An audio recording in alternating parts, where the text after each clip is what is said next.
to Sports and Soppressata, the greatest sports talk show in the world. I am host Lino Stoya, and after an amazing trade deadline in the NBA, we have a lot to talk about with the Super Bowl set this weekend and the Olympics starting. It is going to be a great show right here on Sports and Soppressata. Let's get straight off with the elephant in the room, the NBA trade deadline. Big stars were going to big places, and we saw some names just flying around. It was a very interesting trade deadline, and I think in the past few years, we've definitely seen more interesting and more, ambitious trade deadlines than we have in the past. Last year, there was a lot, and this year, I think, topped it. We got the tracker right now, so if any news happens during the show, we will be there to update you. The biggest news I'll have to say is Giannis, the Milwaukee Bucks superstar, who was supposed to be traded multiple times this season. The Bucks have said we are not going to trade him.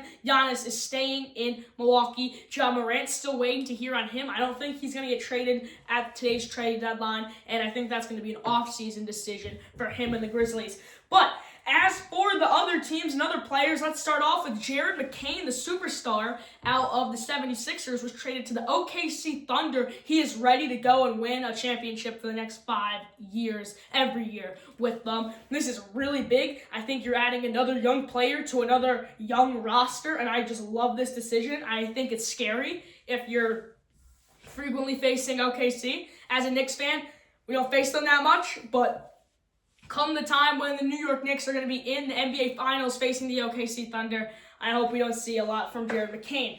As for other trades, Chris Paul was traded to the Raptors. Some people are saying that Chris Paul might not play again, and this was just a people mover trade just to move some people around, and Chris Paul was just the big name in there.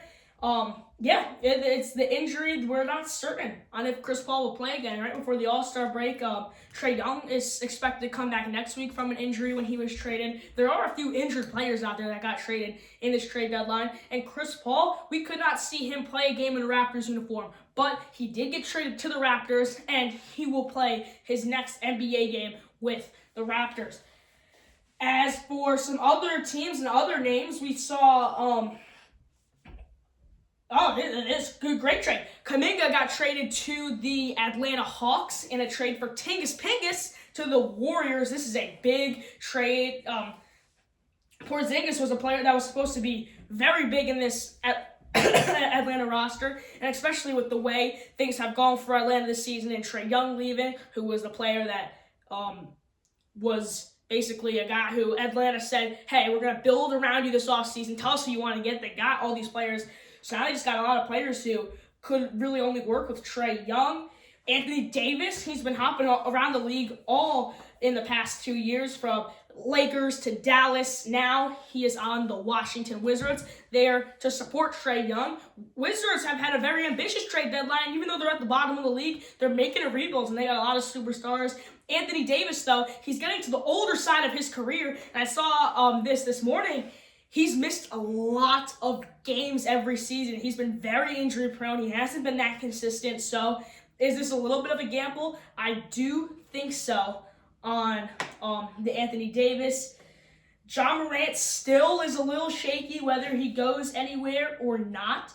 So we definitely need to keep an eye on him. But for trades, that's really it for the NBA. Hopefully we get some more big news coming, but James Harden to the Clippers, forgot about that one. The Beard is going to the Cavaliers after leaving the Clippers. So some veterans moving places and some young players moving places. A lot happened. Very good trade deadline. I'm giving it an A grade for the NBA. As for the NFL, the Super Bowl is set, and it is going to be a rematch from 2015. We all remember the Super Bowl, the pickoff at the goal line thrown by Russell Wilson when they had Marshawn Lynch, who could run through this wall behind me and still keep going. Yes, that's right. It is the Seahawks versus the Patriots in the San Francisco area. I am so excited. I love these two teams. I love Sam Darnold. As a New York Jets fan, we put that man through so much pain, and for him to get a shot in the Super Bowl, I am so happy. I hate the Patriots, so give me the Seahawks all the way. Going a little bit deeper in the matchup, both of these quarterbacks, Sam Darnold and Drake May, went into this playoffs with no playoff wins on their back. but they find each other in the Super Bowl with rosters that are stacked on both sides of the ball. Patriots have a very good offense, and Drake May, who can do whatever he wants in the pocket, is really able to utilize that offense. As for the defense, they have one of the best defenses in the league, and Christian Gonzalez, which is one of the best safeties in the league, is ready to show off against JSN. This is a really good matchup we're going to see this weekend on Sunday. JSN, Christian Gonzalez, two of the best players at their position. They're going to go head-to-head. This is a dream 1v1 matchup that we are all happy to see. Seattle, though, their offense is dynamic with Rashid Shaheed and JSN, two wide receivers that just show-stop the league, and Sam Darnold, who's really seen how well this man can throw in the past 2 years, and the running backs are good, the line is good, very complete offense. But this defense is really reminding me of that Legion of Boom that we saw a few years ago. They are unstoppable. You can't get points on this defense, and I think against this Patriots offense, I think that the Patriots defense is going to really need to lock in, because you can't move anything with this Seattle defense. That's how good they are at pressure. Seattle, New England, one of the best Super Bowls I think we're going to see that we've seen in a while is going to happen on Sunday. Super Bowl, I think LX, I think that's the name of the Super Bowl. But San Francisco area, I love this matchup so much. I can't say it enough. This is such a good matchup. I'm sick and tired of watching the Chiefs go to every single Super Bowl. So this is a one, and we know it's going to be fun. You have this Seattle team that is so fun to watch. As for the New England Patriots team, I hate to say it's fun to watch because they destroy us 2 times a year, but they are still a team that you're like, wow, that just happened when you see the Patriots play. So I love this matchup. I love the Super Bowl. Give me the Seahawks, though. As for some winter sports, the Winter Olympics is going to kick off Friday in Milan, Italy. I think it's going to be a good Olympics. I'm not really inclined on all the Olympic sports. I just hope the USA hockey team wins it all, defeating Canada. But I think the Winter Olympics are good. It's a little bit better than the Summer Olympics, in my opinion. This USA hockey team is very stacked this year. Speaking about hockey, the New York Rangers are going through a rebuild. They traded Artemi Panarin on Wednesday. Big trade, I think. I think this is big. I know that the New York Rangers needed to trade him. They said, hey, Panarin, wherever you want, we're going to put you there. And look, I love Artemi Panarin. He's been one of the best Rangers, but there was a time the New York Rangers had a very young roster when they were doing very good in the playoffs a few years ago. But we've gotten older. Some players have gone out of the organization, and we kind of fell apart a little bit. Do I think it's the culture's problem? Absolutely not. I don't think it's a Sullivan problem. I think it's a huge Drury problem, and I think Drury's not the guy to rebuild this team. So I think if we fail next year, we're going to need to take out Drury out of the conversation. But back to the youngness of the New York Rangers team, that kid line with Alexis Lafreniere, Capo Caco, and Philip Hedl was one of the most dynamic lines in the NHL.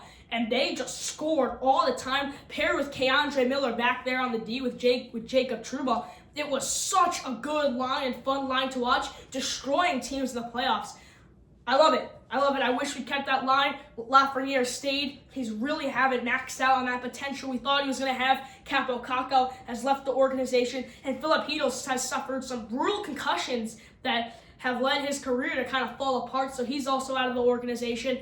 But it was a very good line. If we can get back to kind of how that New York Rangers team was ran with some veterans at the front, you had that kid line that was so good, and lastly, you have some of those fighters with Reeves and Rempe mixed in there when they were winning. They always had an agitator, and I don't think the New York Rangers right now have a guy that's going to go out there and drop the gloves like we had Trouba, Rempe, JT Miller. I think now does it, but when we had Jacob Trouba, he added so much to the locker room. Also, Chris Kreider, the time obviously came for Chris Kreider. It was like, all right, we got to stay our separate ways. You've been a great Ranger. Love you, Chris Kreider. But I just don't think that that's something that the New York Rangers have. They don't have that guy who's really going to put the body out there. And they're not aggressive. Short story short, they are not aggressive. And I think that's something you got to look for. We need more young talent. But yeah, I think there's a lot that the New York Rangers need to do. Am I worried about them? No. But the Jets? Yes, always worried about the Jets. But it's a great show. Super Bowl this weekend. NBA season in the second half that we are all excited to watch, and the Winter Olympics this Friday going on for 2 weeks. I am host Lino Stoya. You're watching Sports and Soppressata, and we will see you next week.